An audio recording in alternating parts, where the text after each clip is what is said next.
गिरी गोवर्धन की भोले वृंदावन धाम की आया भगवती धाम की पुरुषोत्तम क्षेत्र जगन्नाथ धाम की गंगा जमुना मैया की तुलसी देवी की भक्ति देवी की स्वामी भक्त वृंद की सीताय गौर सुंदर की दाय गौर सब परिवारों की जय श्री गुरु भगवान की जय।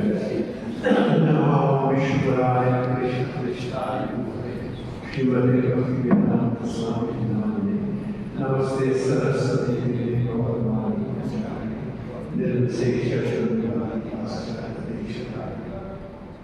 हरे कृष्णा। हरे कृष्णा। तो आज हमारा बड़ा सौभाग्य है कि हमारे परम श्रद्धेय प्रभु जी सार्वभौम प्रभु जी जो कि all the way from Pakistan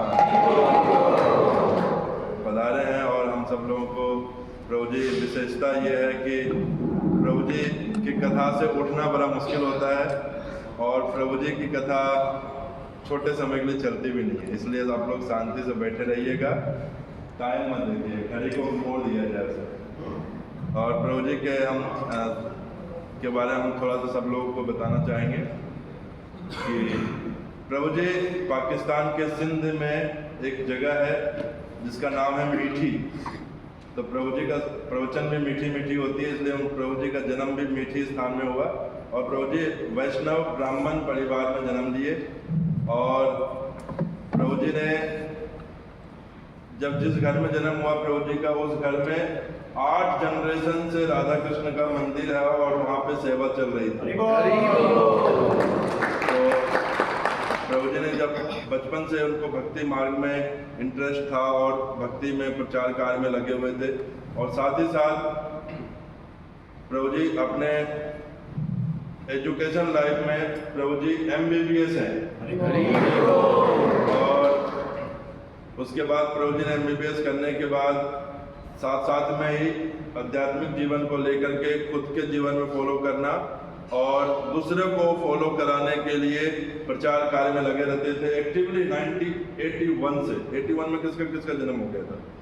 81 कुछ लोग हैं, बाकी लोगों का 81 में जन्म भी नहीं हुआ। तब से एक्टिवली प्रभु जी प्रचार कर रहे हैं और 91 में प्रभु जी ने डिसाइड कर लिया कि अभी पाकिस्तान में नहीं, अभी इंडिया में रहना है और इंडिया में आए और परम पूज्य राधानाथ महाराज के अंडर गाइडेंस में प्रभु जी ने तब से आज तक प्रचार कर रहे हैं और 2004 से अभी तक 21 साल हो गए हैं। प्रभु जी ट्रैवलिंग कर करके प्रचार कर रहे हैं और हम जैसे मूर्खों को हरि कथा सुना कर करके और भगवान के बारे में सुना कर करके हमें धन्य कर रहे हैं और भक्ति मार्ग में लेके आ रहे हैं। और विशेष बात यह है कि इस्कॉन में बहुत ही कम लोग हैं जो कि संत समाज में महामंडलेश्वर बने हुए हैं या महंत बने हुए हैं। तो उसमें से 3 लोग हैं पूरे इस्कॉन वर्ल्ड में, 3 लोग हैं, परम पूज्य लोकनाथ महाराज, परम पूज्य नवयोगन स्वामी महाराज और तीसरे हैं हिज ग्रेस सार्वभौम प्रभु। तो ये प्रभु जी के बारे में तो जितना बोला जाए उतना ही कम है। प्रभु जी इतने फेमस प्रवक्ता हैं कि इनका इस्कॉन टेलीविजन, सोनी और कलर्स कहाँ पे इनका प्रवचन नहीं चलते रहता है। तो हर जगह पे प्रभु जी का प्रवचन चलते रहता है और प्रभु जी भक्ति शास्त्री टीचर हैं और जब ये भक्ति शास्त्री पढ़ाते हैं तो सच में लगता है कि भक्ति अंदर प्रवेश कर रहा है और फिर बाद में शास्त्री बनते हैं। तो प्रभु जी के बारे में बहुत कुछ बताने के लिए है, लेकिन हम प्रभु जी से यही प्रार्थना करेंगे जिस प्रकार से प्रभु जी आपके अंदर इतना स्ट्रॉन्ग कन्विक्शन है भक्ति मार्ग को लेकर और शास्त्रों को लेकर करके, हम सब पे ऐसी कृपा करें कि हम सब में आपका कुछ लेस मात्र हम लोग एक्सेप्ट कर करके आगे बढ़ सकें। हरे कृष्णा। प्रभु के स्वागत के लिए एक बार हम महामंत्र बोलेंगे, फिर हम शुरू करेंगे। हरे कृष्णा कृष्णा कृष्णा हरे हरे, हरे राम राम राम हरे हरे। धन्यवाद श्रीमान प्रभु। प्रार्थना में भाग लीजिए। गुरवे गौरचंद्राय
सबके लिए श्रीमद् भागवत की कक्षा का एक नियम बना रखा है, जो हमारी आध्यात्मिक भक्ति साधन भक्ति का मुख्य अंग है।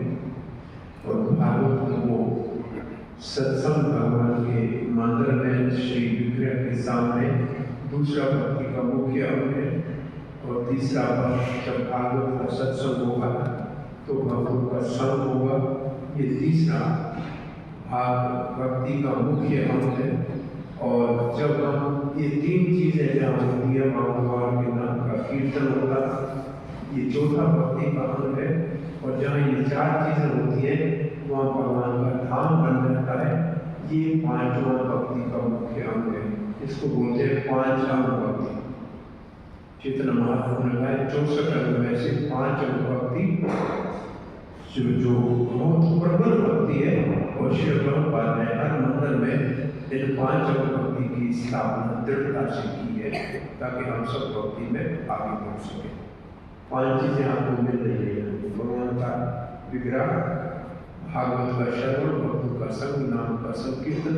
जहाँ ये सब चीजें होती हैं वहाँ साक्षात भगवान का धाम बन जाता है।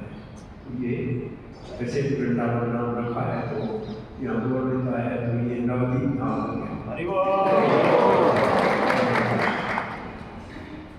श्रीमद् भागवत के 5वां स्कंद हम अध्ययन कर रहे हैं। प्रभुपाद ने इसका नाम सत्संग नहीं रखा है, इसका नाम रखा है कक्षा। सत्संग में गाया जाता है, कुछ इधर उधर की बातें भी की जाती है, उसमें शास्त्र को ठीक तरह से सिखाया नहीं जाता है। और कक्षा का अर्थ सिखाना। मैं आने से पहले कथा कर रहा था, मैंने बोला आपके बच्चे स्कूल जब जाते हैं बिना किताब कापी लिए, बिना बस्ता लिए, पेन नोटबुक नहीं हो तो आप अच्छा लगेगा आपको बच्चे को स्कूल जाता है? स्कूल में बच्चा तो अपने किताब पुस्तक कापी ले जाएगा ना। तो ये भी तो भागवत की कक्षा है, सबके पास अपनी कापी पुस्तक पेन होना चाहिए। तब वास्तव में हम शास्त्र के सही सिद्धांतों को समझ पाएंगे। नहीं तो 1 घंटे के बाद जो आप स्वयं सब भूल है और लिख के रखोगे और 4-5 भक्तों का एक छोटा सा अपना संग होना चाहिए। कथा के बाद 5-10 मिनट बैठ के आपस में चर्चा करें कि आज हमने क्या सुना। किसी ने 2 बातें लिखी होगी, किसी ने 3 लिखी होगी, किसी ने 5 लिखी होगी, सब मिलाकर 10-15 एक बातें होगी, वो आपकी लिखी रहेगी। तो कभी ना कभी वो काफी भर जाएगी तो किताब भर जाएगा। ये अगर आपको वास्तव में शास्त्र को जीवन में अध्ययन करना है तो ये बहुत महत्वपूर्ण है। मंदिर आए तो बस्ता साथ में लाए। हम बच्चे हैं, आध्यात्मिक दृष्टि से उम्र में बड़े हो गए हैं, लेकिन शास्त्र के अध्ययन में अभी भी हम बच्चे हैं। इसलिए ये आवश्यक है और ब्रह्मा जी के कक्षाओं का सही माना में हमको अर्थ निकालना। तो 5वां स्कंद भागवत में 10 विषय होते हैं। जैसे गीता में हम सबको सुनाते हैं, गीता में 5 विषय हैं। आत्मा क्या है, परमात्मा क्या है, प्रकृति क्या है, काल क्या है, कर्म क्या है। ये 5 विषय भागवत गीता के। ऐसे भागवत में 10 विषय होते हैं। आप लोगों को किसी को भागवत के 10 विषयों के नाम आते हैं? ये दो प्रभु जी के 10 विषयों के नाम आते हैं। आपको दे दिए किसी को 10 विषय भागवत के। मैं आपको बताया तो वहाँ है दूसरे स्कंद के 10वें अध्याय का पहला श्लोक 2:10-1, उसमें आपको ये 10 विषय मिल जाएंगे। अब मैं उसके ऊपर चर्चा तो नहीं कर पाऊंगा। पहला विषय है सर्ग, भगवान विष्णु की सृष्टि। दूसरा विषय है विसर्ग, ब्रह्मा जी की सृष्टि। तीसरा विषय है स्थान और 5वां स्कंद स्थान के विषय को वर्णन करता है। स्थान और दूसरा भागवत में स्थान के लिए शब्द है वैकुंठ विजय। स्थान अथवा वैकुंठ विजय। जहाँ एक दूसरे स्कंद में स्थान कहा है, इसी भागवत स्कंद में वैकुंठ विजय कहा है। और स्थान की परिभाषा होती है भूगोल और खगोल का वर्णन। स्थान का मतलब जगह है। तो जहाँ सृष्टि होती है ब्रह्मा जी के द्वारा, कहाँ होता है? तो उसके लिए द्वीप है, वर्ष है। तो जो द्वीप है वो किसके नाम से है? जो द्वीपों के नाम है वो किसके नाम से है? और 5वें स्कंद में स्थान विषय भागवती का वर्णन के साथ साथ स्वयं मनु के बड़े पुत्र प्रियव्रत के वंश का वर्णन है। स्वयं मनु और शत्रुघ्न पहले स्त्री और पुरुष धरती के ऊपर प्रकट हुए। उनके 2 पुत्र और 3 पुत्रियां थी। उनके 2 पुत्रों में छोटे पुत्र का नाम उतानपाद, उसके वंश का वर्णन हमने चौथे स्कंद में पढ़ा, ध्रुव महाराज और फिर प्राचीन हरित और प्रचितम। 3 पुत्रियां, देवहूति के वंश का वर्णन तीसरे स्कंद। आकुति दूसरी पुत्री, उसका विवाह ऋषि प्रजापति से हुआ, उसका पुत्र यज्ञ और बेटी सुहा हुई। वो यज्ञ मनवंतर का अवतार है, जिसका वर्णन 8वें स्कंद में थोड़ा सा है। तीसरी बेटी प्रसूति का विवाह दक्ष प्रजापति से हुआ, जैसे सती पुत्री हुई। अब बड़ा बेटा नारद के आश्रम में रह के सन्यासी लेने जा रहा था, लेकिन पिता ने कहा कि नहीं, राज करना पड़ेगा। तो पिताजी स्वयं और दादा ब्रह्मा जी, एक वेद का आचार्य, एक संहिता का आचार्य, उनके कहने के ऊपर प्रियव्रत गृहस्थ आश्रम में प्रवेश किया। उस प्रियव्रत के वंश का वर्णन 5वें स्कंद में है। प्रियव्रत अग्निधर, फिर महाराज नाभि, उसके घर में भगवान का अवतार ऋषभ। 5वें स्कंद में भगवान का अवतार ऋषभ थे। जैसे हर स्कंद में आपको कोई न कोई भगवान के अवतार का वर्णन मिलेगा। तो ऋषभ देव भगवान का अवतार 5वें स्कंद में। और प्रियव्रत महाराज के पुत्रों के नाम से सारे द्वीप हैं। जो द्वीप हैं भूखंड इस 5वें स्कंद में, उन सब का नाम प्रियव्रत महाराज के बेटों के पीछे। उन द्वीपों में एक द्वीप है जिसमें हम रहते हैं, उसका नाम है जम्बूद्वीप। हर द्वीप का मतलब है जिसके चारों ओर कोई व्यवसाय कर रहा हो। तो जिस द्वीप में हम रहते हैं, ये द्वीप खारे पानी के समुद्र से घिरा हुआ है, इसको जम्बूद्वीप कहते हैं। ऐसे कुछ द्वीप है, शामल द्वीप है, और द्वीप कुछ कहीं दूध का सागर है, कहीं गन्ने के जूस का सागर है। तो ये अलग अलग प्रकार के सागर है उन द्वीपों के चारों ओर। तो लोग आपसे कहेंगे कि ये क्या है, कभी दूध का सागर हो सकता है, कि गन्ने के जूस का भी सागर हो सकता है। लोग पूछ सकते हैं, तो आप उनको ऐसे कह सकते हैं, नमक के पानी का सागर होता है क्या? जो भी दुनिया में रहता है वो कहता हाँ होता है, हमने देखा है मुंबई में, चेन्नई में, क्यों नमक का सागर तो है कि नहीं? तो उनसे पूछिए कि उसमें नमक किसने डाला? आपने डाला, सरकार ने डाला, तेरे बाप ने डाला। तो क्या कहेगा? और जवाब क्या देगा? भगवान ने डाला। तो क्या भगवान नमक डालता है, चीनी नहीं डाल सकता क्या? हाँ, दूध नहीं डाल सकता। अगर तुम नमक तुमने तो नहीं डाला है, तुम तो नमक बना ही रहे हो उससे, तो जो नमक डालता है चीनी भी डाल सकते भाई, नहीं दूध भी डाल सकता है। ये तो तुम्हारे सामने है, तुमने तो बनाया नहीं। तो जम्बूद्वीप में 9 वर्ष है, और सारे वर्ष एक दूसरे वर्ष से पहाड़ों से अलग अलग किए हुए हैं। बाउंड्री है, वो पर्वत है, और बीच का जो वर्ष है उसको इलावत वर्ष कहते हैं। एक बात सिर्फ आपको कह के आगे बैठक करते हैं, जितने भी जम्बूद्वीप में वर्ष हैं उन सब में भगवान विष्णु की उपासना होती है। भगवान विष्णु के विग्रह की उपासना। दूसरी बात, जम्बूद्वीप के सारे वर्ष एक को छोड़ के भूम स्वर्ग कहलाते हैं, पृथ्वी के ऊपर स्वर्ग कहते हैं उसको। भागवत में 3 स्वर्गों का वर्णन है। एक स्वर्ग लोग जहाँ इंद्र आदि देवता रहते हैं, वो हम रहते हैं भूलोक में। इसके ऊपर वह लोग है, वहाँ आदि देवता रहते हैं, गंधर्व, सिद्ध, चारण, ये हमसे ऊपर रहते हैं, आदि देवता। उससे ऊपर तीसरा स्वर्ग लोक है, उसमें इंद्र रहता है, वरुण देव, ये जो बाकी देवता उसके सारे मरुद आदि वहाँ रहते हैं। यहाँ तक तो ब्रह्मा जी के राज में प्रलय होती है, इससे ऊपर 4 लोग और हैं, तब लोग, जन लोग, कुमार लोग और सत्य लोग। उसमें सब ऋषि रहते हैं, वहाँ कोई घर परिवार नहीं है, वहाँ सब साधु रहते हैं, और वो प्रलय नहीं होती उसमें। वहाँ कोई जन्म मरण भी सामान्य नहीं होता है, कोई बीमार भी नहीं होता है, अस्पताल भी नहीं होता। उनको सिर्फ एक चिंता होती है कि धरती के लोग दुखी क्यों, उनको सुख कैसे पहुंचाया जाए। तो एक स्वर्ग तो हो गया। एक स्वर्ग को कहते हैं बिल स्वर्ग।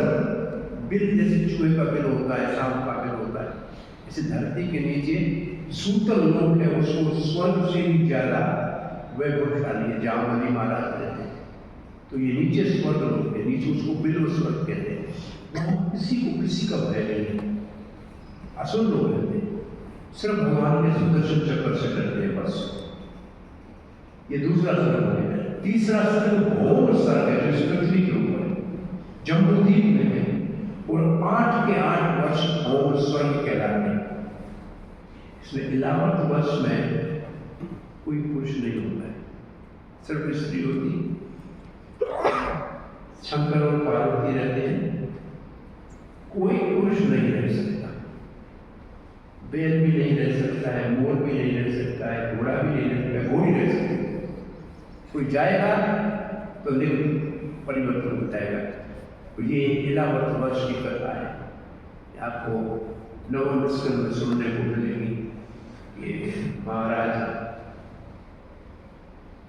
जिसका आज हम कथा में नाम लेंगे, विवस्वान का बेटा विवस्वत मनु, इसके 10 बेटे हैं जिससे सूर्य वंश चलता है।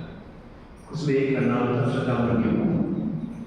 वो सिद्धि घोड़े के ऊपर चल के इलावत वर्ष चला गया, घोड़ा घोड़ी हो गया और सुदामन्यु लड़की हो गया, नाम हो गया इलावत। और उससे बाहर जब निकल के कहीं घूमना तो चंद्र का बेटे बुद्ध, और बुद्ध जो घूमते हुए उस इला से गंधर्व विवाह कर दिया, और उससे एक बेटा हुआ, उसका नाम हुआ पुरुरवा, और पुरुरवा का फिर विवाह हुआ वे भगवान नारायण की जान से उत्पन्न हुई अप्सरा, कौन सी, उर्वशी के साथ, उससे चंद्रवंश शुरू। इलावत वंश में गलती से बचा। और शेष वर्ष जो है उसमें जो स्वर्ग से वापस लौटते हैं, भगवद गीता में श्लोक है कि स्वर्ग लोक विशाल, वो वापस आते हैं, पहले ही भौम स्वर्ग के लोगों में जन्म लेते हैं और 10,000 साल तक वहां रहते हैं। आखिरी दिन में, आखिरी 1 साल मिलता है तो एक बच्चा होता है उनको, बस उससे पहले कुछ नहीं होता, और उसके बाद फिर धरती पे ऊपर आते हैं। ये उनके आने का रास्ता। तो 3 स्वर्ग कौन से हो गए? स्वर्गलोक, बिल्व स्वर्ग और भौम स्वर्ग। उनमें से एक वर्ष है जिसके ऊपर हम रहते हैं, उसका नाम है भारतवर्ष। अब आगे आएगा 8 वर्ष। तो आज हम जिस वर्ष का वर्णन करने जा रहे हैं, इस वर्ष को कहते हैं, कौन से वर्ष का वर्णन चल रहा है? विवस्वत मत्स्य अवतार भगवान की पूजा करते हैं, रमणीक वर्ष है मेरे ख्याल में। इस वर्ष का नाम है रमणीक वर्ष। अब देखते हैं, रम्यक वर्ष। मैं 3-4 वर्षों का नाम आपको बता देता हूँ। जो हमारे घर में पंडित भी आता है, कब पूजा करता है तो उसमें संकल्प पड़ता है, कभी सुना है? श्वेत वाराह जम्बूद्वीपे भारतवर्षे भारतखंडे अमृतसर नगरे, इसे कहता है, सुना है? तो वो बताता है कि हम श्वेत वाराह के कल्प, ब्रह्मा जी के उस दिन में रह रहे हैं जिसमें भगवान ने श्वेत वाराह का अवतार दिया। ब्रह्मा का दिन को कल्प कहते हैं।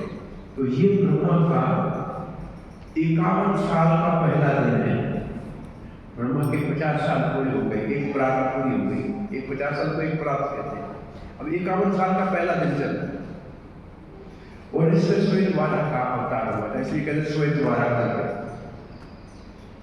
फिर कहेंगे जम्बूद्वीप में, मतलब हमारा एड्रेस है कि हम जम्बूद्वीप में रहते हैं। उसके बाद कहेंगे भारतवर्ष। अब भारतवर्ष सारी धरती का नाम है। हम जो रहते हैं ये भारतखंड है, भारतवर्ष पूरी पृथ्वी का नाम है। इसका नाम पहले इलावत वर्ष का अजनाब वर्ष कहते थे, अजनाब वर्ष। और जब से ऋषभदेव के बेटे महाराज दत्त हुए तब से इसका नाम हो गया भारतवर्ष। अब इतना तो आप मानते हैं कि आज से 1947 से पहले बांग्लादेश अलग नहीं था, पाकिस्तान अलग नहीं था। अच्छा, ब्रिटिश ने कितने विभाजन किए? 150-200 साल के 100 साल का ब्रिटिश का शासन था। उससे पहले ईस्ट इंडिया कंपनी का काम था। कितने आपके विचार में हमारे इस देश की विभाजन किए? 7। आखिरी पाकिस्तान, बर्मा को अलग किया, तिब्बत को अलग किया, अफगानिस्तान को अलग किया। 7 विभाजन किए हैं। हिस्ट्री में देख लो, 7 टुकड़े किए। 7वीं बार पाकिस्तान बना। इससे पहले 6 और विभाजन किए थे। तो ये सारे का सारा भारत खंड था। और इससे पहले परिषद महाराज जब सम्राट था तो पूरी पृथ्वी का सम्राट था।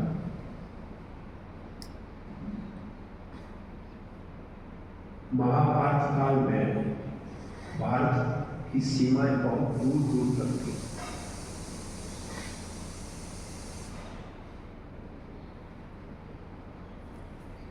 जो नकुल सहदेव का मामा था, क्या नाम था, शल्य, वो ईरान का राजा था। सारा मिडिल ईस्ट है, ये सब यहाँ का। अभी भी वहाँ मंदिर मिल रहे हैं। ये 5 देश जो है, इसको थाईलैंड, मलेशिया, सिंगापुर, वियतनाम, ये 5 देश है। इसको श्री क्षेत्र कहा जाता है। ये पूरा भारत का हिस्सा था। ये तो गत 500 साल की बात कर रहा हूँ।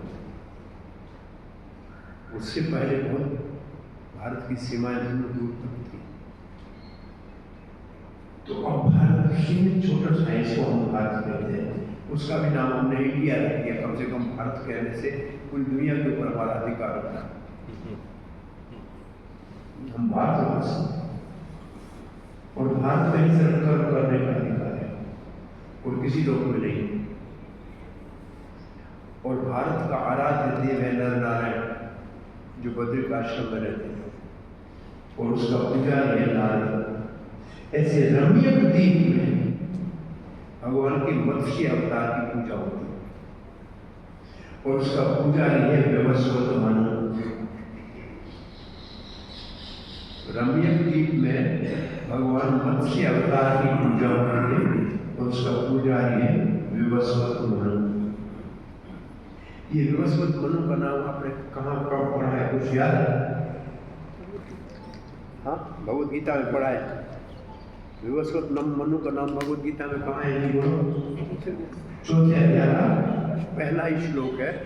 एवं परंपरा प्राप्त है। उससे पहले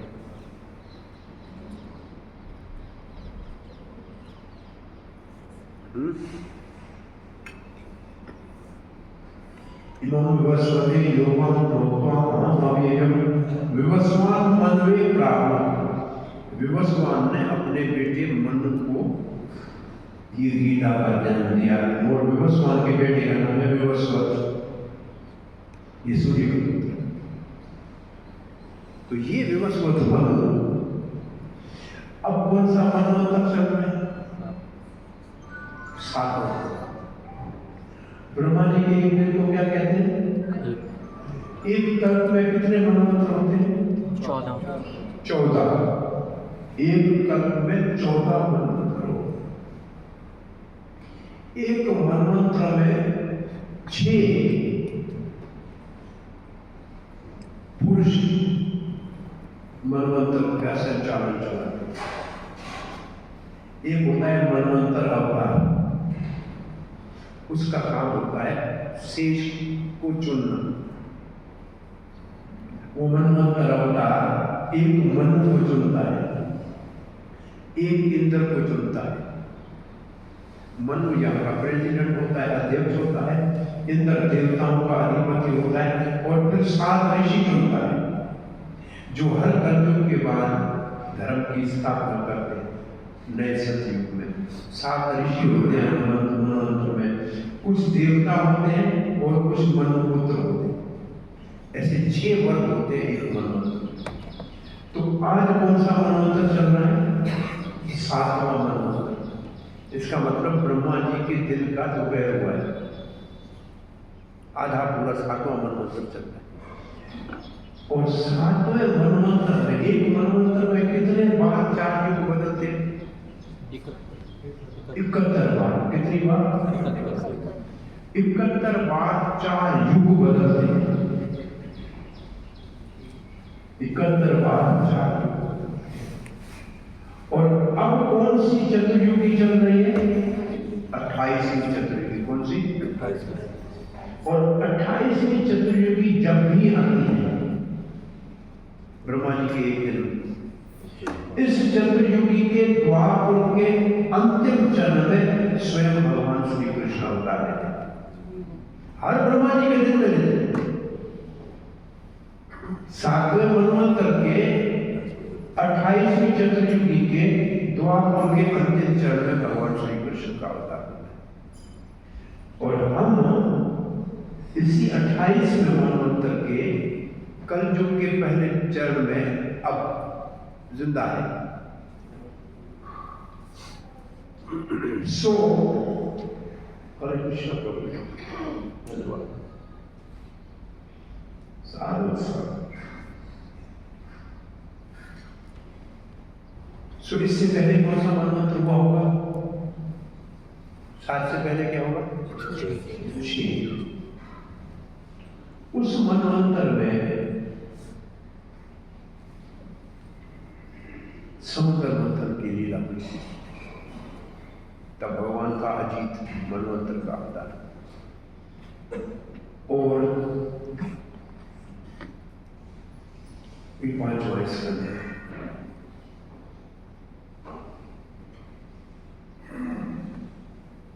एक कथा आपने सुनी है, एक अध्याय पूरा भागवत का। सत्यव्रत नाम का राजा नदी में स्नान करने गया। अंजलि में एक मछली आ गई। मछली को वापस समुद्र में फेंका। मछली ने कहा, मैं आपके शरण में हूं, मेरी रक्षा करो। 8वें स्कंद का अंतिम अध्याय। तो मछली को घर ले गए तो परात में रखा, भर गई। टांकी में रखा, बड़ी हो गई। नदी में रखा, बड़ी हो गई। समझे ये सामान्य मछली नहीं है। पूछा कौन हो? तो कहा कि मैं मत्स्य अवतार भगवान हूं। अब वो ब्रह्मा जी को जमाई आएगी, तब छोटी प्रलय होगी, तब अंधकार हो जाएगा, सप्तऋषियों का प्रकाश ही प्रकाश रहेगा। और उस समय आप सत्यव्रत सारी औषधियों की धरती के बीज लेकर, और एक नौका आपको नाव नजर आएगी, उसमें बैठ जाना। और मैं मत्स्य अवतार के रूप में वहां आऊंगा। मेरे सर के ऊपर सोने का खूंटा होगा। आप उसको नाव को उसके साथ बांध देना। मैं आपको प्रलय के जल से बाहर निकालूंगा। और उस समय जो उपदेश दिया मत्स्य अवतार ने उस सत्यव्रत को, उसको कहते हैं मत्स्य अवतार। और वही सत्यव्रत आज विवस्वत बन। वो जो सत्यव्रत था वो विवस्वत बन। और ये 24 से लेकर 28 श्लोक तक 5 श्लोक है।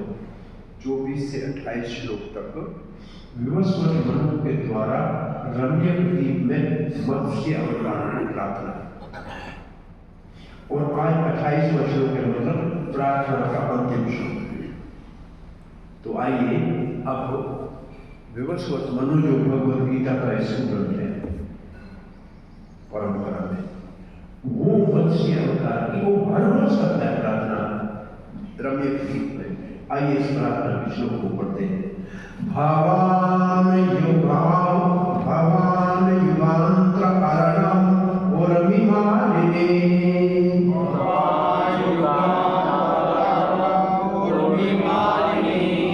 शौरिम इमाम औषधि विरुदाम निधिम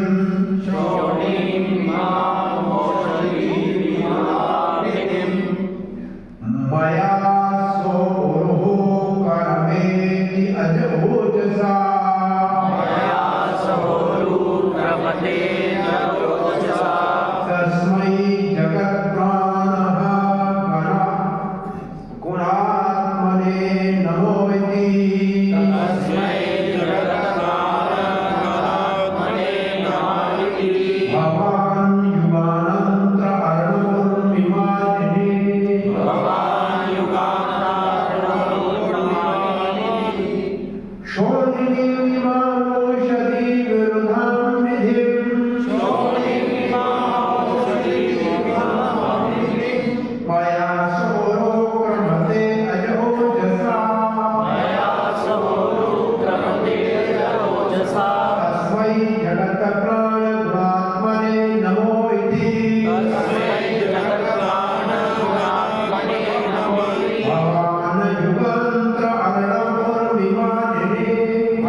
भवान् युगान्तर्नवोर्मिमालिनी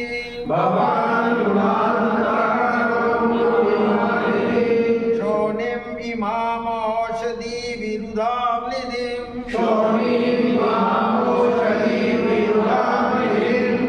मया सहोरुक्रमते अजोजसा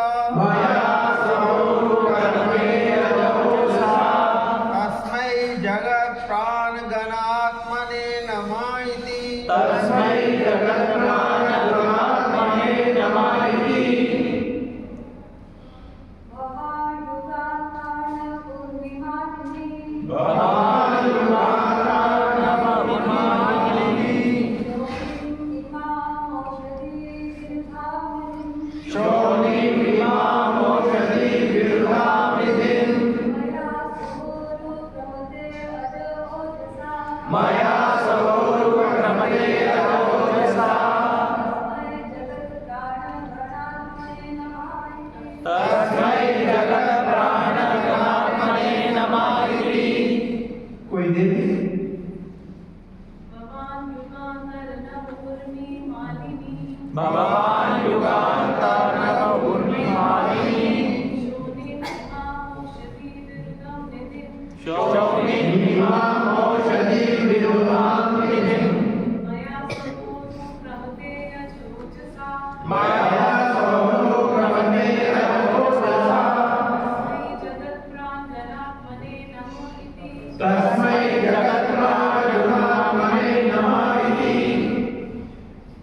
नमायति का मतलब नमस्कार करता हूँ और तस्मै का मतलब इसलिए नमस्कार करता हूँ। कौन कह रहा है?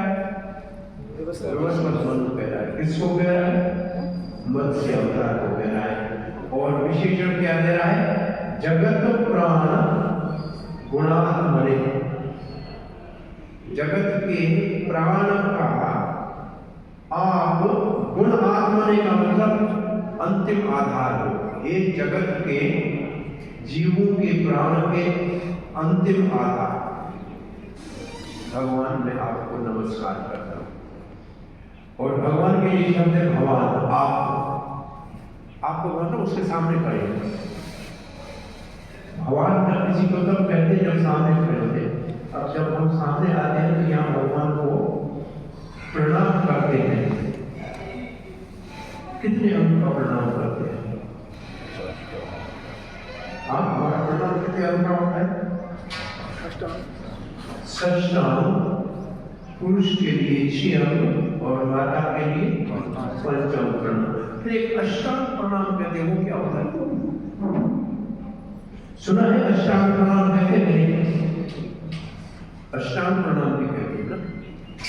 तो 6 अंग तो लगते, 2 पांव, 2 हाथ, 1 माथा और 1 छाती। और छाती माता की धरती पे नहीं करनी चाहिए।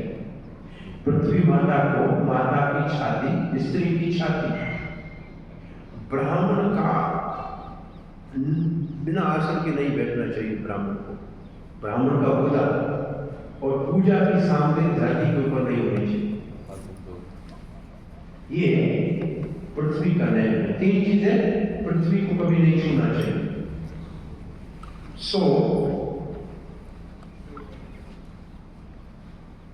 हरे कृष्ण।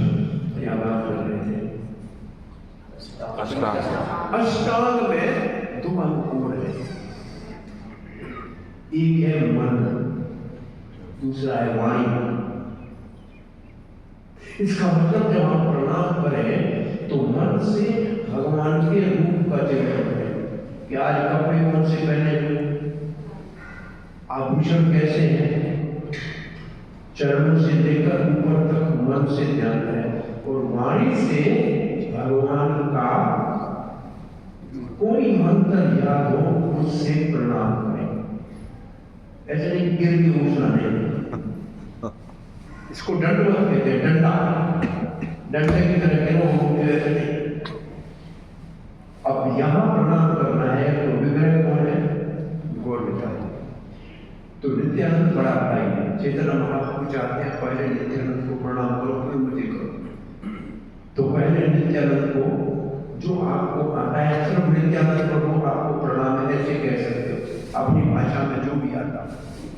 अगर शास्त्र से सुनना चाहते हो, जानना चाहते हो, नित्यानंदम अहम नौमी सर्वानंद परमकरम हरिनाम प्रथम देव अवधूत श्रोमणि, ये नित्यानंद का प्रणाम होता है एक, तो वो बोलना चाहिए।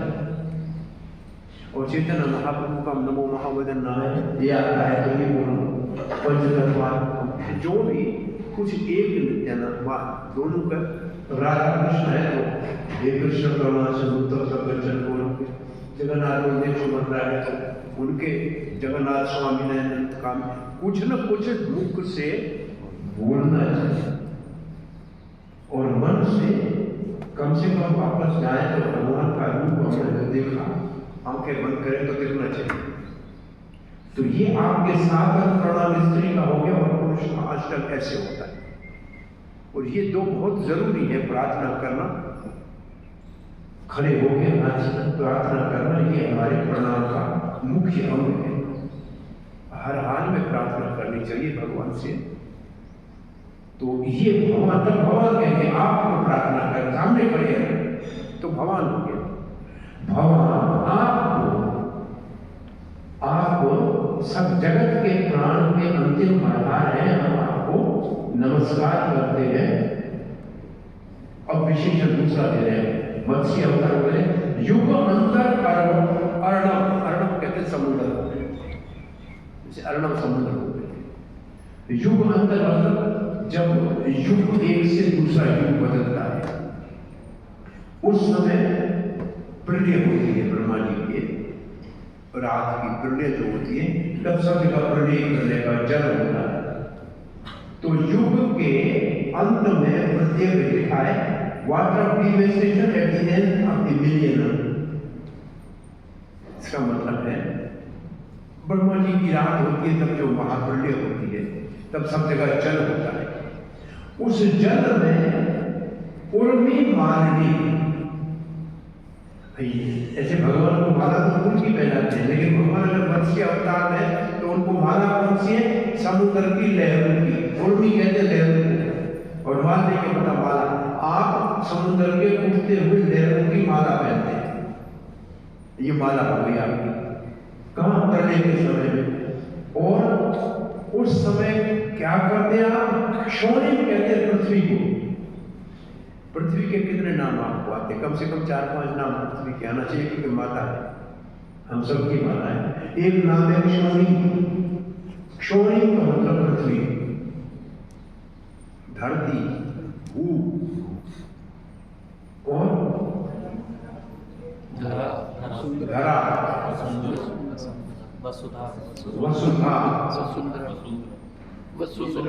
वसुंधरा। तो बहुत सारे पृथ्वी के नाम हैं। तो यहाँ एक छोड़ी इमाम फिर इशारा करता है नीचे जो पृथ्वी है, क्योंकि है तो जम्बू द्वीप में तो यहाँ पृथ्वी जो दिख रही है सारी, ये पृथ्वी जो है ना, इसकी औषधि विरुद्ध निधि। निधि किसको कहते हैं? अष्ट निधि, नौ निधि, कैलाला। निधि का मतलब खजाना, निधि खजाने को कहते हैं। निधि खजाने को कहते हैं। खजाने को क्या कहते हैं? हाँ, हिंदी में खजाने को क्या कहते हैं? और दूसरे कोषाध्यक्ष। खजाने के लिए एक और शब्द है, इंद्र कोषाध्यक्ष है, खजाना। ट्रेजरी अंग्रेजी में है, हिंदी में कोई और शब्द है। पंजाबी में क्या कहते हैं?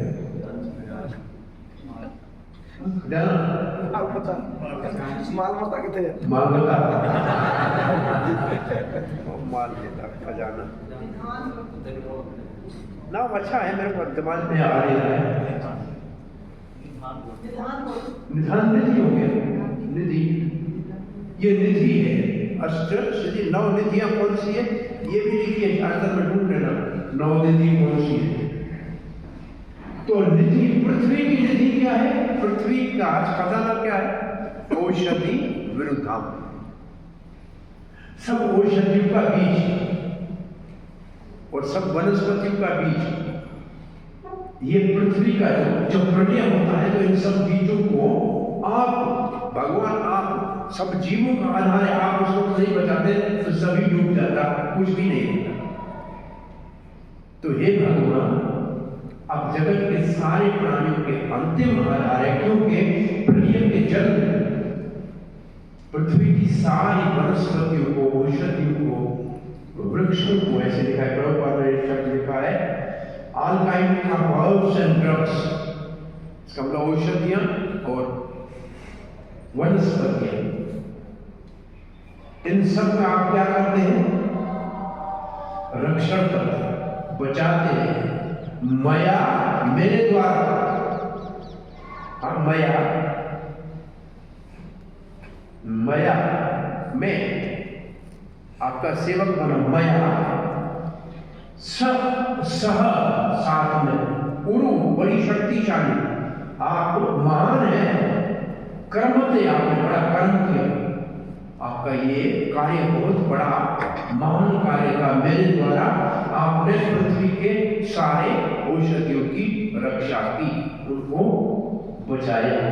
मया स उरु और क्रमते, अज आप अजन्मा है भगवान, आप अजन्मा है। ओजसा, ओजा, अज, ओजसा, वैसे ओजस का अर्थ होता है शक्ति। अगर कोई तेज भागता है तो कहते हैं ओज से भाग रहा है, तेज भाग रहा है। तो यहां लिखा है आप तेजी से चल रहे थे, आप बहुत ही तीव्र गति से चल रहे थे, जल में लेके चल रहे। अज ओजसा, और फिर 10 मई जगत प्राण गुण आत्मने नमो इति। इसका अर्थ है कि विवस्वत मन में हाथ जोड़ के मत्स्य अवतार कहते हैं, भगवान आप प्रलय के जल में मेरे द्वारा पृथ्वी के सारे वनस्पतियों और औषधियों की रक्षा करते हैं, तीव्र गति से चल के समुद्र के छोलियों की माला पहनते हैं। आप सारे जीवों के अंतिम आधार हैं, हम आपके चरणों में प्रणाम करते, ये नमस्कार है। ये हुआ आम साधारण भाषा में इस श्लोक का अर्थ। अब आप इस श्लोक को देखो, आपको इसका अर्थ समझ में आ रहा है। और कितने सारे शब्द हैं जो आप अपनी भाषा में समझ सकते हैं ऐसे। भगवान आप, तो ठीक है। युग, अंतर, किसी चीज का अंत हो, और अर्णव, समुद्र, अर्णव।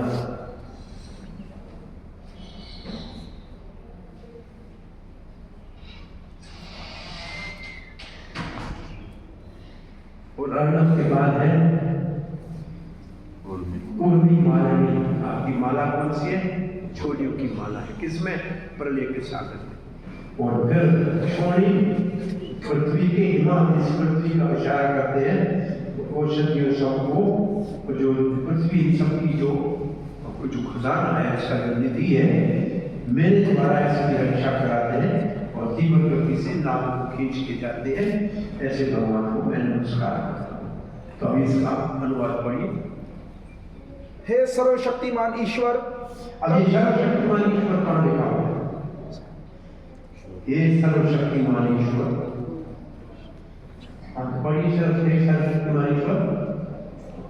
कल्प अंत में ये पृथ्वी जो सभी प्रकार की जड़ी बूटियां तथा वृक्षों की आगार है, जल की बाढ़ से प्रलयकारी तरंगों के नीचे डूब गई। उस समय आपने पृथ्वी सहित मेरी रक्षा की और अत्यंत वेग से आप समुद्र में भ्रमण करते रहे। हे अजन्मा, आप इस समग्र सृष्टि के वास्तविक पालन करता है, इसलिए आप ही सभी जीवात्माओं के कारण स्वरूप हैं। मैं आपको सादर नमस्कार करता हूं। अब ये हुई साहित्य भाषा में इसका अनुवाद। अब ये शब्द कौन से प्रभुपाद ने लिए हैं, आप अनुवाद में इसको ढूंढ सकते हैं। कहाँ क्या लिखा है प्रभुपाद ने अनुवाद में और श्लोक में कहाँ है। ये भारत में जन्म लिया है तो इतना अभ्यास कर लिया, पर 5-7 मिनट से ज़्यादा नहीं लगेगा। अब आप एक बार फिर पढ़िए इसको। हे सर्वशक्तिमान ईश्वर, ये सर्वशक्तिमान ईश्वर भगवान आप कल्पांत में ये पृथ्वी जो सभी प्रकार की जड़ी बूटियों तथा वृक्षों की आगार है, युग अंतर कर्ण क्षोणी इमान औषधि विरुद्धम, ये इतना पूरा हो गया। जल की बाढ़ से प्रलयकारी तरंगों के नीचे डूब गई। उर्मी मालिनी, उस समय आपने पृथ्वी सहित मेरी रक्षा की मया सदा, और अत्यंत वेग से आप समुद्र में भ्रमण करते रहे। वो जैसा हे अजन्मा, अजब आप इस समग्र सृष्टि के वास्तविक पालन करता है, जगत प्राण गुणात्मने, इसलिए आप ही तस्मय सभी जीवात्माओं के कारण स्वरूप हैं। फिर ही जगत गुणात्मने, मैं आपको सादर नमस्कार करता हूँ। अब इसमें टाइम कितना लगा हमारे को? 5 मिनट भी नहीं लगे, लेकिन हमने शब्दों को कहाँ प्रभुपाद ने रखा है अनुवाद में, इसको समझा। अब दूसरे तरीके से मैं पढ़ूं तो आप कभी इनको ध्यान नहीं दो। नहीं, मैं ऐसे पढ़ता हूँ, आप ध्यान दे सकते। अब मैं पढ़ रहा हूँ, देखिए। भगवान बोलिए, युगांतर अर्णवे कालीन सागर में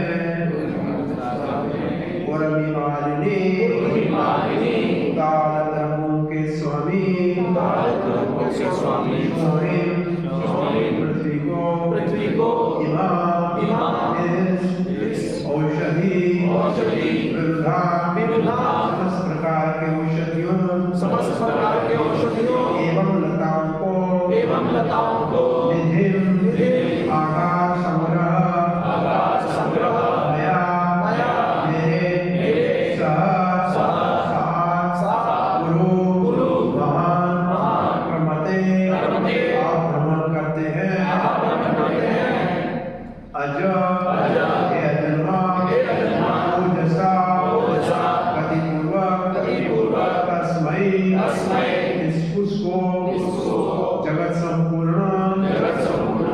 जगत संपूर्ण ब्रह्मांड का प्राण गणात्मने जीवन का परम स्रोत नमस्कार है इस प्रकार। अब हमने पढ़ तो लिया, कुछ आपको पले पड़ा, और पहले हमने थोड़े सा अभ्यास किया तो सब चीजें समझ में आई कि कौन सी कहाँ पड़ी। इसका मतलब 5-10 मिनट हमको अभ्यास करना चाहिए, श्लोक के शब्दों के रस को आस्वादन करना। श्री रूप गोस्वामी ने लिखा है, भागवत शब्द रस आस्वादन, भागवत के शब्दों के रस का आस्वादन करना चाहिए। थोड़ा सा व्यवहार में बहुत आसानी से शब्दों का अर्थ आपको आता है, कुछ शब्द मुश्किल नहीं है, बहुत 80% आपकी भाषा में है। अब हम पढ़ते हैं प्रभुपाद जी का कार्य।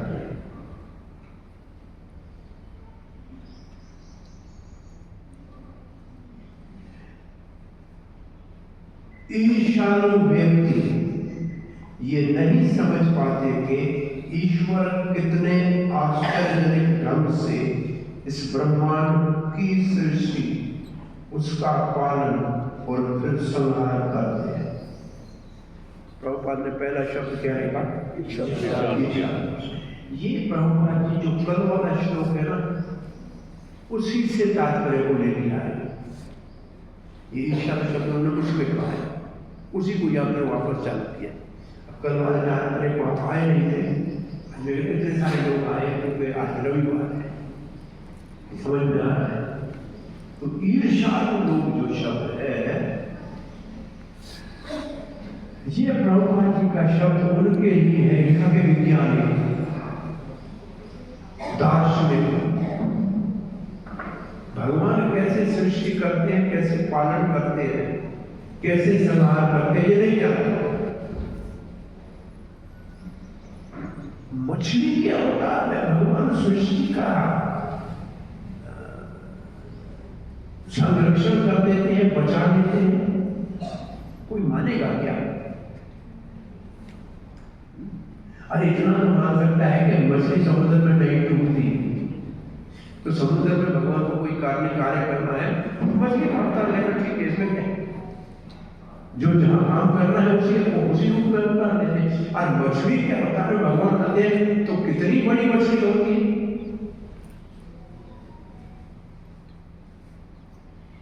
क्या विचार है, कितनी बड़ी मछली होगी? जितना ये ब्रह्मांड है इतनी बड़ी मछली होगी। और इतना तो सुना ना, समुद्र का सेतु के अंदर नदी में डाली तो सेतु बन गई, तो मछली कितनी बड़ी होगी? और सारी पृथ्वी के सामान को उठाने के लिए कितनी बड़ी मछली चाहिए होगी? आपके विचार में जो ये गर्भोदक्षाई विष्णु सागर में सोते हैं, कितने लंबे हैं?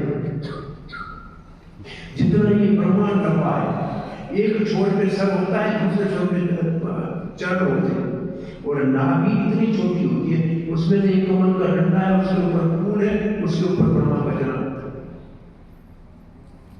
अब एक मंदिर है दक्षिण भारत में, तिरुवनंतपुरम, कभी देखा है उस मंदिर को?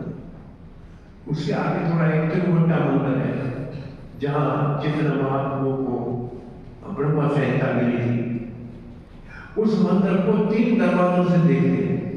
एक दरवाजे से सिर्फ भगवान के चरण दिखते हैं, बीच वाले से नाभि से कमल के ऊपर ब्रह्मा जी दिखता है, और एक दरवाजे से सिर्फ भगवान का मुख दिखता है। वो है गर्भोदक्षाई विष्णु का दर्शन, जो सृष्टि कर कितने लंबे छोड़े हैं। एक कुछ बूंदे अमृत की गिरी थी वहां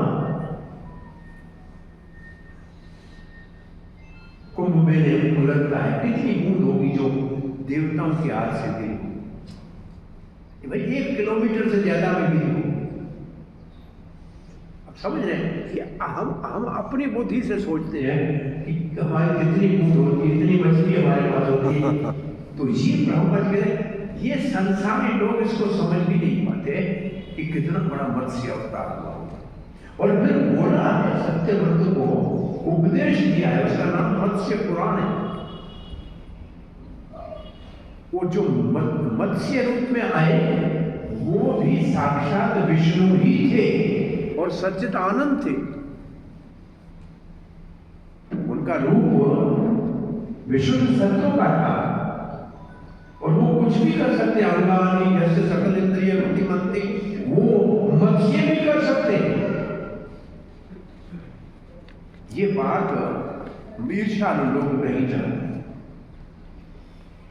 ईर्ष्यालु शब्द का अर्थ क्या है? वैसे ईर्ष्यालु किसको कहते हैं? कैसे प्रभुपाद ने ये लिख दिया, कौन लंबा क्यों लिखा प्रभुपाद ने? ईर्ष्यालु ये नहीं जानते हैं भगवान कैसे सृष्टि करते हैं, पकड़ करते, संहार करते हैं। तो कोई ब्रह्म ने कहां से लिख रहे हैं प्रभुपाद? ये तो भगवत ज्ञान है। आप 9वें अध्याय भगवद गीता में देख लीजिए, कौन भगवान के गुह्य ज्ञान को नहीं समझ सकता। पहले श्लोक में क्या लिखा है? 9वें अध्याय का पहला श्लोक पढ़िए।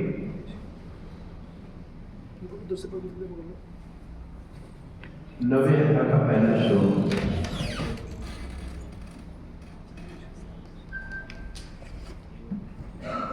इदं तो ते गुह्यत्वं प्रोक्षामि अनुसूयवे ज्ञानं विज्ञानं ज्ञान विज्ञान सहितं यज्ञात्वा मोक्षस्य अशुभात्। अनुसूय जो शब्द है उसका अर्थ है ईर्ष्यालु, ईर्ष्या न करने वालों को। जो ईर्ष्या करता है उसको ये ज्ञान प्राप्त नहीं होता है, क्योंकि अर्जुन तुम ईर्ष्या नहीं करते हो इसलिए तुमको ये सिखाया।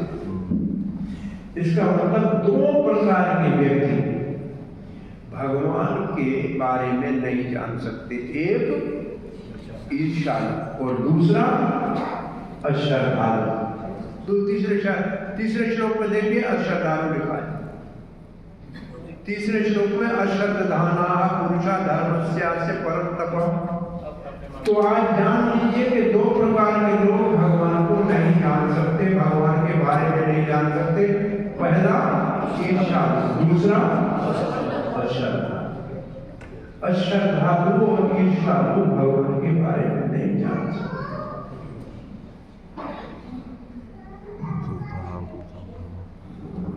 अब यह संशय चौथे अध्याय में वो श्लोक है जो संशय करते हैं।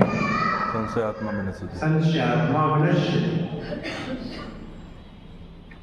वहां भी अज्ञ है, अशब्द है, असंशय, तीन चीजें जो ज्ञान कभी नहीं जान सकते।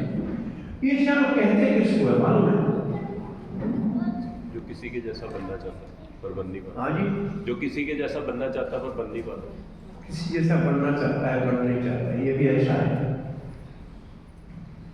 मात्सर्य बोलते मत्सर्य कहते हैं, ईर्ष्या कहते हैं, जलन कहते हैं, दूसरे को देखकर दूसरे अच्छे आदमी में बुराई ढूंढना, इसको कहते हैं ईर्ष्या। अच्छे आदमी में बुराई ढूंढना।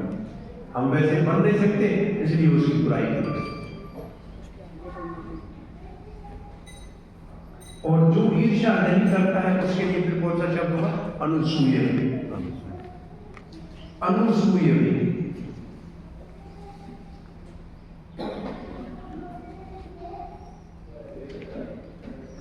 सबसे बड़ा दोष है ईर्ष्या।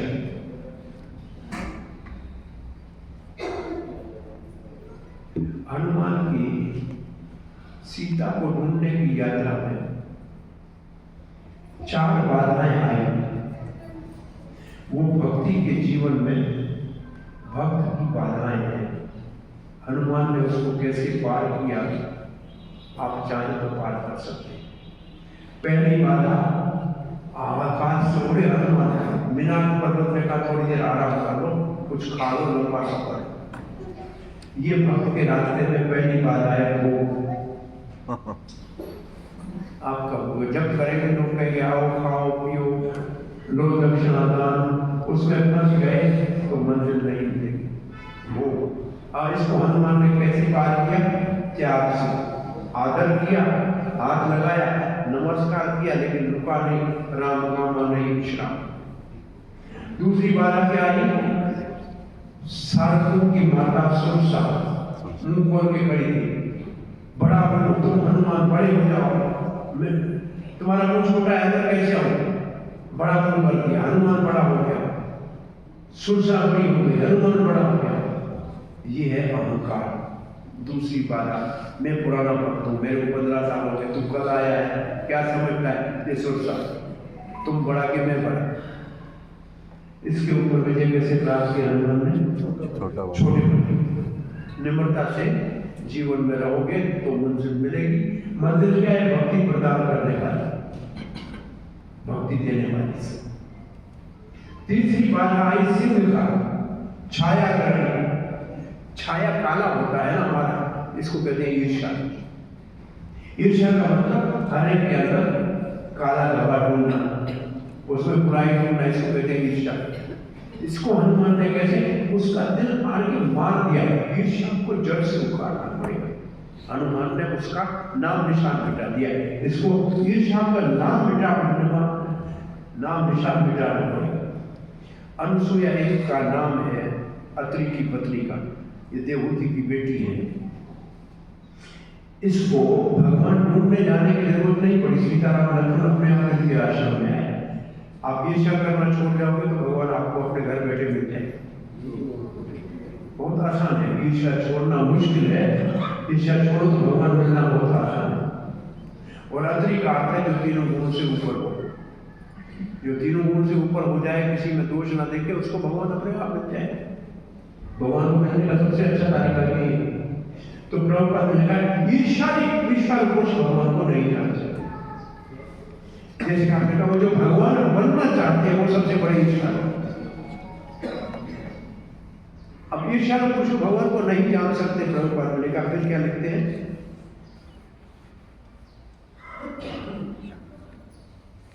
किंतु ईश्वर के भक्त जब इसे अच्छी तरह से समझते हैं, वे ये देख पाने में समर्थ है कि इस भौतिक प्रकृति के अद्भुत कार्यों के पीछे कैसे ईश्वर का हाथ है।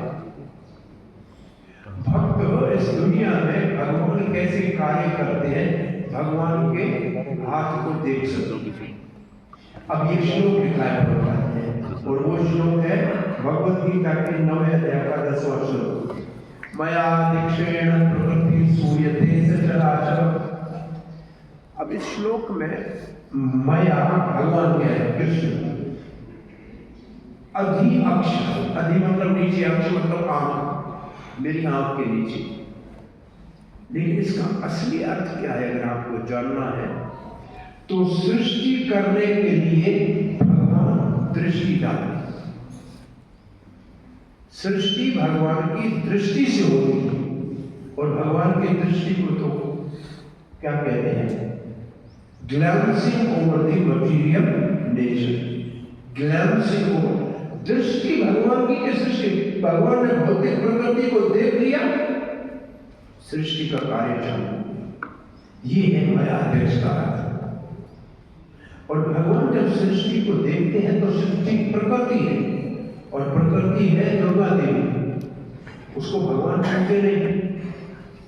वो भगवान की दृष्टि ही भगवान परिवर्तित होकर शिव बन जाता है, और वो शिव प्रकृति पार्वती के साथ इस संसार की सृष्टि करते हैं।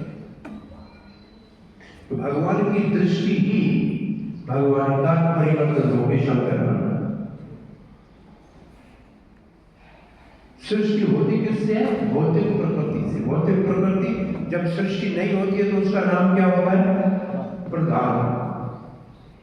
जब सृष्टि होनी होती है तो उसको बाहर निकाला जाता है तो उसको नाम होता है महत तत्व। उसके ऊपर भगवान डालते हैं दृष्टि, फिर भगवान का काल का रूप उसमें प्रवेश करता है।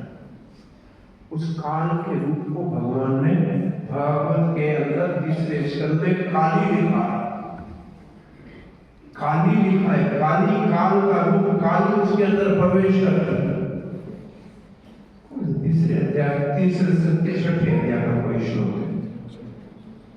और उसके बाद वो जो काल अंदर जाता है उसके अंदर हलचल पैदा करता है, तब जीव आत्मा उसके अंदर भगवान स्थापित करते हैं, तब सृष्टि का काम चालू होता है। तो भगवान की दृष्टि से सृष्टि होती है। प्रभुपाद जी ने प्रश्न पूछा कि भगवान के धाम में भी स्त्री पुरुष और ये संबंध होते हैं क्या? प्रभुपाद ने कहा भगवान विष्णु को सृष्टि करनी पड़ी, लक्ष्मी चरणों के पास बैठी थी, उसकी ओर देखा ही नहीं पर भगवान जी को पैदा कर लिया। इसका अर्थ है वहां ऐसा कोई संबंध नहीं है। भाई लक्ष्मी तो भगवान के चरणों में बैठी थी ना, तो भगवान ने ब्रह्मा को पैदा करने के लिए लक्ष्मी की जरूरत तो नहीं पड़ी ना। इसका मतलब भौतिक आध्यात्मिक जगत में प्रेम है, काम नहीं है। और प्रेम जो बहुत आध्यात्मिक जगत का है संसार में, वो ही बिगड़ के काम बन गया। और हमारे सारे सत्संग भजन कीर्तन का एक ही मुख्य उद्देश्य है कि बिगड़े हुए काम को पुनः असली प्रेम में परिवर्तित कर दें, तो हमारे सारे साधन सब। काम इच्छा को भी कहते हैं, सब हम इच्छा के भंडारे हैं, और ये दुनिया सारी इच्छा के ऊपर टिकी हुई है। अब 15वें अध्याय भगवद गीता के ऊर्ध्व मूल को देखें, नीचे इच्छा लिखा हुआ है, सब कुछ इच्छा के ऊपर टिका हुआ है। तो ये काम इच्छा है, ये दुनिया इच्छा के ऊपर बनी हुई है। ये सारा समस्या काम को, इच्छा को बदलना है, और यही सारे सत्संग का मुख्य लक्ष्य है। आपकी इच्छा, यही हम कहते हैं। मंदिर में लोग बहुत जा रहे हैं, सत्संग में लोगों की भीड़ हो रही है, जाते किसके लिए? क्या वहां जाके कहते हैं भगवान हम आपकी सेवा कैसे करें? ऐसे कहता है क्या कोई? मैं आपसे पूछ रहा हूं। वहां जाके कहते भगवान हमारा ये काम कर दो, भगवान आपका तो महान है। यही कहते हैं कि और कुछ कहते हैं? हाँ जी। तो इसका अर्थ है कि सब इच्छाएं लेकर जा रहे हैं। कोई भगवान को पाने की इच्छा करता है क्या? मंदिर में जाके भगवान आप आपको मिल जाए ऐसे कोई कहता है? भगवान की हम कैसे सेवा करें ऐसे कोई कहता है? मांगते क्या है भगवान से? मैं आपसे पूछ रहा हूँ, अंतर तो बताओ, आखिर में भगवान से मांगते क्या है बताइए? भौतिक शांति मांग लेता है, पैसा मांग लेता है। क्या मांगते हैं? एक बात, धन मांगता है, धन, बाकी सब नाम की बातें हैं। और भगवान हंसता है, धन है लक्ष्मी, ये है मेरी पत्नी, तू क्या मूर्ख बोलता है? मेरी पत्नी मांग रहा है।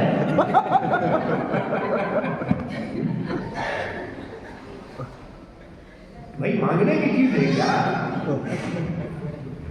देखो दुनिया में लोग दो चीजों के मालिक बनना चाहते हैं, एक पृथ्वी का और एक धन का। ये दोनों हंसती है। पृथ्वी कहती है मैं विष्णु पत्नी हूँ, भूदेवी, और मैं श्री देवी लक्ष्मी पत्नी हूँ। लक्ष्मी कहते भगवान की पत्नी हो। तुम मेरे पति कैसे बन सकते हो मूर्ख? तुमसे पहले कई आए, राजा महाराजा बने, खजाने भरे, इसका नाम विचार कोई नहीं जानता, तुम्हारी हो नहीं सकती। इसलिए भले मंदिर कितने बड़े, भले सत्संग कितने हो, लेकिन सीधा रास्ता कोई नहीं बता रहा है कि भगवान के मंदिर में जाके बच्चा बनना चाहिए, भगवान को माता पिता कह के उनकी सेवा करनी चाहिए। तुम्हें माता च पिता तुम्हें, ये भी तो लिखा है ना वेद में, कभी पढ़ते हैं लेकिन क्या सेवा करने की जरूरत? आप क्या सब माता पिता क्या चाहते हो? आपके बच्चे आपकी सेवा करें कि नहीं करें? हाँ, हर माता पिता की ये इच्छा है कि हमारे बच्चे सेवा करें ना, तो भगवान हमारा माता पिता है कि नहीं? तो वो ये इच्छा करता है, कौन सा गलत काम करता है? हाँ, भगवान कृष्ण कहता है मेरी भक्ति करो, मेरी सेवा करो, मुझसे प्रेम करो। ऐसे क्यों कहता है कृष्ण? तो कहते भाई माता पिता आप वो अपने बच्चों से ये चाहते हो, हमारा माता पिता ऐसे ये चाहते हैं, तो कौन सा गलत करता है? भगवान प्रेम करो क्यों कहता है? अरे भाई जगत का पति है, जगत पति है कि नहीं? तो जगत का पति है तो हर पति चाहता है कि उसकी पत्नी उससे प्रेम करे, तो उसमें कौन सी गलत बात है? तो सीधी सी बात क्यों नहीं समझते? तो मंदिर में क्यों आना चाहिए? भगवान की सेवा में लगने की, प्रार्थना करने की, भगवान को मांगने के लिए। भगवान आप मिल जाओ। दुनिया में सब भगवान से मांगने वाले हैं, भक्त भगवान को मांग लेता है, भगवान की सेवा को मांगे। हरे कृष्ण मंदिर में हम लक्ष्मी से, राधा से भगवान की सेवा मांगते हैं। लक्ष्मी नहीं मांगते, उससे भगवान की सेवा मांगते हैं। ये है अंतर कृष्ण भावनामृत संघ की शिक्षा में और अन्य सारे सत्संग में। ही अंतर है सबसे बड़ा, कि हम मंदिर में भगवान की सेवा के लिए प्रार्थना करने जाते हैं, भगवान को सेवा में लगाने के लिए नहीं जाते। इसलिए मंदिर के अंदर 2 बार भगवान के वस्त्र बदलते हैं, 7 बार भगवान की आरती होती है, 5 बार भोग लगता है, और अन्य स्थानों में 12 महीने में वही ड्रेस पहनी हुई होती है। भोग में कभी वो चिनोरी बिनोरी 2-4 दाने रखते हैं, जिसके ऊपर वो चुनटी पड़ी होती है, कोई भोग नहीं लगता है। अंतर दिख रहा है कि नहीं दिख रहा है? बहुत बड़ा अंतर है। लोग समझते सब अंतर एक तरह से ऐसा नहीं है, यहाँ कमिटमेंट है, तो कहीं कोई कमिटमेंट नहीं। तो ये जो बात है, ये बहुत बड़ी बात है कि धर्म का रूप तो बड़ा हो गया है, लेकिन लोगों की भावनाओं में कोई परिवर्तन नहीं है। भगवान के पास भगवान को प्रार्थना ऐसे करनी चाहिए जैसे प्रार्थना यहाँ की हुई है। भगवान को सेवा में लगाने वाला काम नहीं करना चाहिए। भगवान ये कर देना, भगवान ये कर देना। कह रहे जी भगवान जो हमारे लिए अच्छा है वही आप कीजिए, हमारे माता पिता हैं, आपको जो हमारे लिए अच्छा लगे वो कीजिए, हम आपकी सेवा में रहें। कोई भाषा नहीं आता है ऐसे लोग कि भगवान आप हमारे माता पिता सब कुछ हैं, जो हमारे लिए अच्छा है वो हमको करने के लिए आप सामर्थ्य दीजिए, बस हम आपको सदा याद रहें, आप कभी हमको नहीं भूलें, बस इतना ही। सततम स्मृतव्य विष्णु, सदा ही भगवान का स्मरण है, कभी नहीं भूलें। तो प्रभुपाद ने कहा भगवान की निर्देशता में सब काम होते हैं, कोई काम अपने आप नहीं हो सकता है। और प्रभुपाद ने श्लोक को लिखकर फिर कहा है, हे कुंती पुत्र, ये अपरा प्रकृति माया, अपरा प्रकृति, परा जीवात्मा है, अपरा ये भौतिक जगत है, मेरे अध्यक्षता में कार्य करती हुई संपूर्ण चराचर प्राणियों को रचती है। इसके अनुसार इस जगत का बारंबार सृजन और संहार होता रहता है।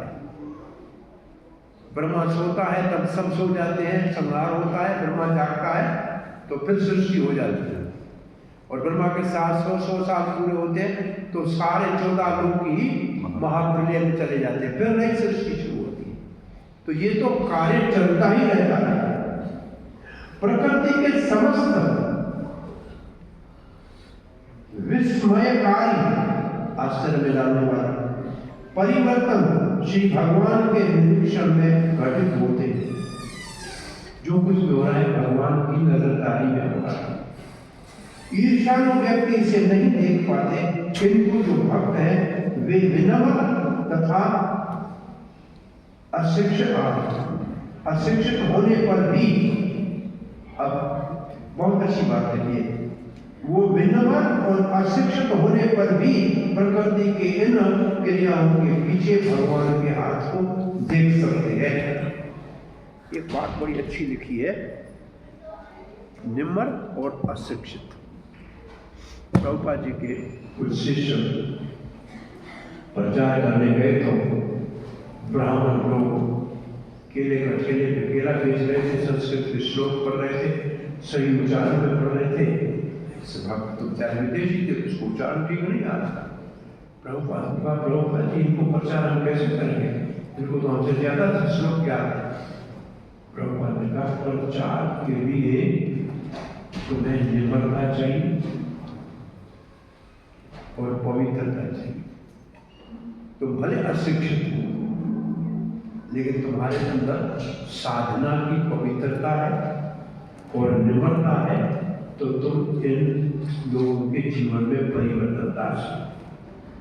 तो यहाँ प्रभुपाद ने कहा अनपढ़ भी कोई हो, वो भी कौन सी कॉलेज यूनिवर्सिटी में पढ़ी हुई थी, लेकिन भगवान श्री कृष्ण के तत्व को सबसे ज्यादा वही जानती थी। तो पढ़ा लिखा होना जरूरी नहीं है भगवान को जानने के लिए। अशिक्षित व्यक्ति भी,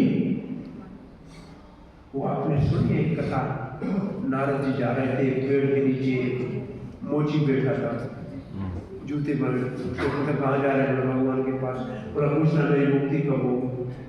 आगे गया एक ब्राह्मण पूजा करता था, वेद पढ़ता था, नारद जी कहाँ जा रहे हैं, भगवान के पास जा रहा हूँ, बोला मेरे नहीं पूछना मेरी मुक्ति कब होगी। भगवान से नारद मैंने पूछा, इन दोनों ने पूछा है, बोला मोची की मुक्ति तो इसी जन्म में हो जाएगी, ब्राह्मण को बहुत जन्म लेने पड़ेगी। नारद ने ऐसे कैसे हो सकता,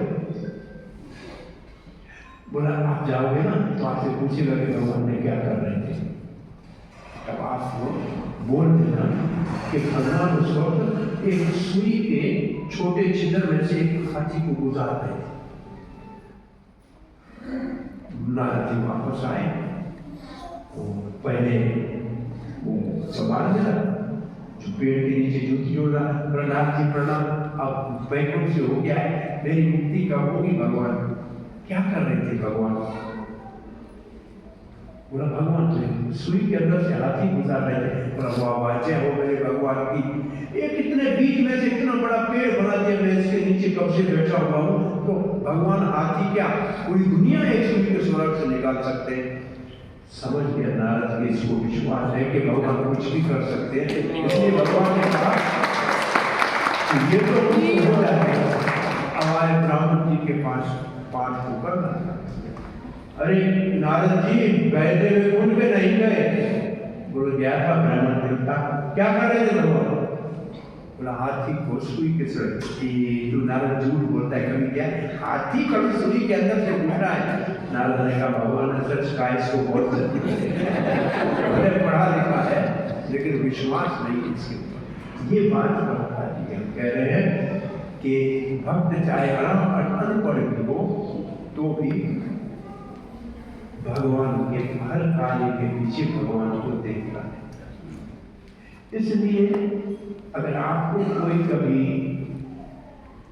बुरा भला भी कहता है तो उसकी दिल में भगवान बैठा है, उसको भगवान ने इजाजत दी है इसलिए कह रहा है, इसलिए आप सह लिया वक्त में। हो सकता है भगवान उसके जरिए आपको सावधान कर रहे हैं। वो क्या कह रहा है ये मत सोचो, भगवान इसके द्वारा मुझे क्या कहना चाह रहा है ताकि मैं सुधर जाऊं। हो सकता है भगवान मेरा भला चाहता है। हर काम के पीछे प्रभुपाद जी ने देखा कि मेरा दुकान बंद हो रहा है, मेरा कारखाना बंद हो रहा है, मेरी गाड़ी थी, मेरा ड्राइवर था, 1922 में सब चला गया। भगवान उसके पीछे भगवान का हाथ देखा प्रभुपाद ने कि भगवान कोई मुझसे और काम लेना चाह रहा है। हो सकता है ये काम से मुझे छुट्टी दिला के दूसरा काम लेना चाह रहा है। भगवान ने इतना बड़ा काम दे दिया कि पूरी दुनिया के अंदर कृष्ण भावना की स्थापना करा। तो आपको भी कभी में ऐसा संकट आए तो घबराना मत। हरे कृष्ण। भगवान के ऊपर नजर रखता। एक साधु के पास कोई गया, उससे पूछा कि महाराज कुछ शिक्षा दो। बोला शेर बनना, कुत्ता नहीं बनना। और इसका अर्थ क्या? बोला कुत्ते को जब कोई मारता है ना तो कुत्ता आदमी को नहीं देखता है, पत्थर को देखता है और पत्थर की तरफ भागता है। और शेर को कोई मारता है, शेर मारने वाले को देखता है, किससे मारता है इसको नहीं देखता है। तो तुम्हारे जीवन में कभी भी कोई चीज आए तो तुम देने वाले के ऊपर नजर रखना, चीज के ऊपर नजर मत रखना।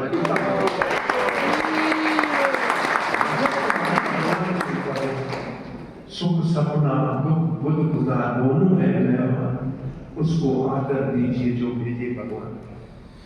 भगवान की तरफ से सुख भी सपना है, चला नहीं रहेगा, दुख भी बुद्ध है, चला जाएगा। इसलिए दोनों को आदर दो। आई आई बैठी बैठेगा नहीं, भाग जाएगा अपने आप। इसलिए भगवान के ऊपर दृष्टि भगवान के ऊपर है। आपने भेजा है, बहुत धन्यवाद भगवान आपका। हमारा कुछ भला करना चाहते होंगे तो हम इसमें राजी हैं। तो ये हाथ भक्त ऐसे कर सकता है। व्यक्ति बाहर रहे, भगवान कुछ नहीं जानता है, हमको इतना कष्ट दे दिया, वो भगवान से मैं दोष देखता है। हर हाल में भगवान के गुण को देखना चाहिए, उसमें दोष है ही नहीं। हमारा दोष भगवान के ऊपर आरोपित कर देना। हरे कृष्ण। धन्यवाद। कथा को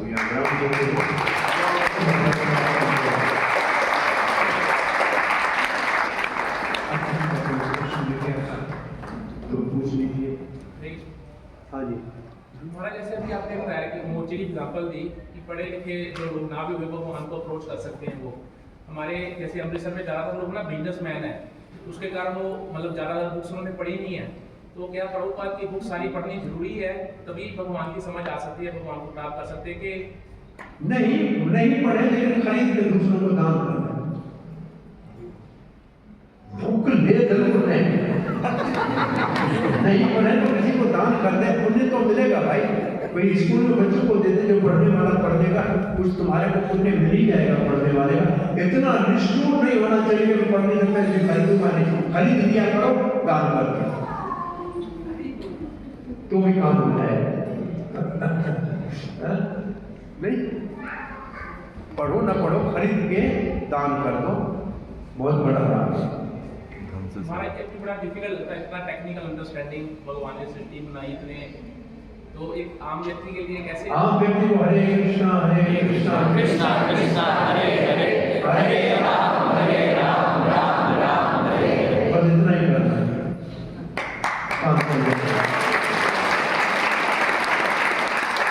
इतना नहीं करना है, प्रसाद नहीं खाना, वो कोई भी खा सकता है। बस दो ही काम करने हैं, बाकी जबान से शुरू होती है, एक बोलना है और एक चखना है। बोलने में नाम बोलो, चखने में प्रसाद खाओ, काम हो जाएगा। और खूब सेवा करो, और खूब सेवा करो। और खूब सेवा, वो भी चीज सही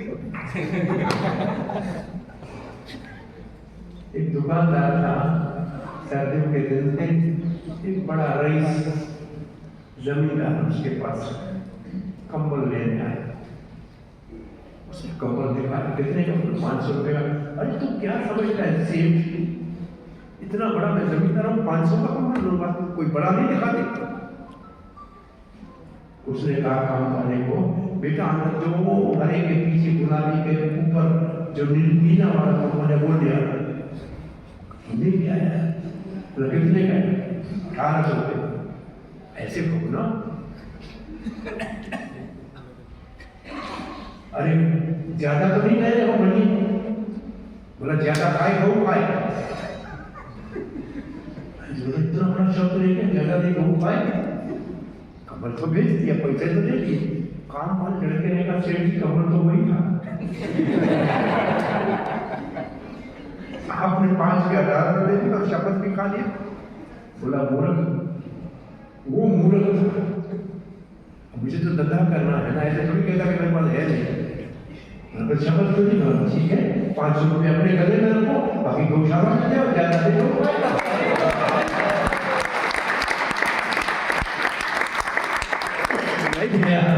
धंधा तो खुद नहीं करें वो लोगों की वजह से, तो ज्यादा देखो पाए, तो आप ज्यादा धंधा करते हो, ज्यादा वाला गौशाला में दे दो, काम हो जाएगा।